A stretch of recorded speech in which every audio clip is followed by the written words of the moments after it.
KA ಅವರು degree level ಎಕ್ಸಾಮ್ಸ್ಗೆ ಹಾಲ್ ಟಿಕೆಟ್ನ release ಮಾಡಿದರು. Welcome to mentorship day 11. ಇವತ್ತು ನಾನು ಸ್ಟಡಿ ಸೆಂಟರಲ್ಲಿ ಪ್ರಿಪ್ರೇಷನ್ನ ನಡೆಸ್ತಾ ಇದ್ದೆ. ಪ್ರಿಪ್ರೇಷನ್ನ ಎಲ್ಲ ಮುಗಿಸಿ ನಾನು ಕೆಲಸದ ಕಡೆ ಹೊರಟೆ. ಕನಸು ದೊಡ್ಡದು, ಶ್ರಮ ಇನ್ನೂ ದೊಡ್ಡದು. ಸೊ ಮನೆಯಲ್ಲಿ ಇವತ್ತು ಬ್ರೇಕ್ಫಾಸ್ಟ್ಗೆ ಓಟ್ಸ್ 100 ಗ್ರಾಮ್ಸ್ ಇತ್ತು. ಅದಾದ ನಂತರ ಇವತ್ತು KA ಅವರು ಡಿಗ್ರಿ ಲೆವೆಲ್ ಎಕ್ಸಾಮ್ಸ್ಗೆ ಹಾಲ್ ಟಿಕೆಟ್ನ ರಿಲೀಸ್ ಮಾಡಿದರು. ಸೊ ಯಾರ್ಯಾರೆಲ್ಲ ಗ್ರೂಪ್ ಎ ಪೋಸ್ಟ್ಗೆ ಅಪ್ಲೈ ಮಾಡಿದಿರೋ ಅವರೆಲ್ಲ ಹಾಲ್ ಟಿಕೆಟ್ನ ಡೌನ್ಲೋಡ್ ಮಾಡಿಕೊಂಡು Jan 11th ಅಂದರೆ ಸಂಡೇ ಎಕ್ಸಾಮ್ ಇರುತ್ತೆ.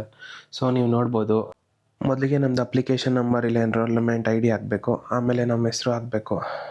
ಹೆಸ್ರು ಹಾಕಾದ್ಮೇಲೆ ಕೆಳಗಡೆ ಕ್ಯಾಪ್ಚರ್ನ ಹಾಕಿದ್ರೆ ನಮ್ಮ ಹಾಲ್ ಟಿಕೆಟ್ ಡೌನ್ಲೋಡ್ ಆಗುತ್ತೆ. ಯಾರ್ಯಾರೆಲ್ಲ ಎಕ್ಸಾಮ್ಸ್ನ ಅಟೆಂಡ್ ಮಾಡ್ತಿರೋ ಅವ್ರಿಗೆಲ್ಲ ಆಲ್ ದ ಬೆಸ್ಟ್.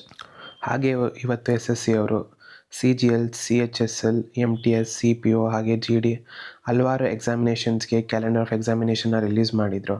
ಸೊ ನಮ್ಮ IAS ಅಕಾಡೆಮಿನಲ್ಲಿ ನಾವು KE ಅವರು ನಡೆಸ್ತಾ ಇರೋ FDA, SDA ಎಕ್ಸಾಮ್ಸ್ಗೆ ಡಿಗ್ರಿ ಲೆವೆಲ್ ಹಾಗೆ ಸೆಕೆಂಡ್ PU ಎಕ್ಸಾಮ್ಸ್ಗೆ ಟ್ರೈನಿಂಗ್ನ ಪ್ರೊವೈಡ್ ಮಾಡ್ತಾರೆ.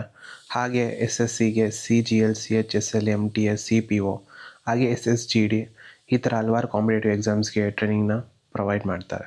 ಸೊ ನೀವು ಗೌರ್ಮೆಂಟ್ ಜಾಬ್ಸ್ಗೆ ಟ್ರೈ ಮಾಡ್ತಾ ಇದ್ದರೆ ನಮ್ಮ IAS ಅಕಾಡೆಮಿನಲ್ಲಿ ಟ್ರೈನಿಂಗ್ನ ತೊಗೋಬೋದು.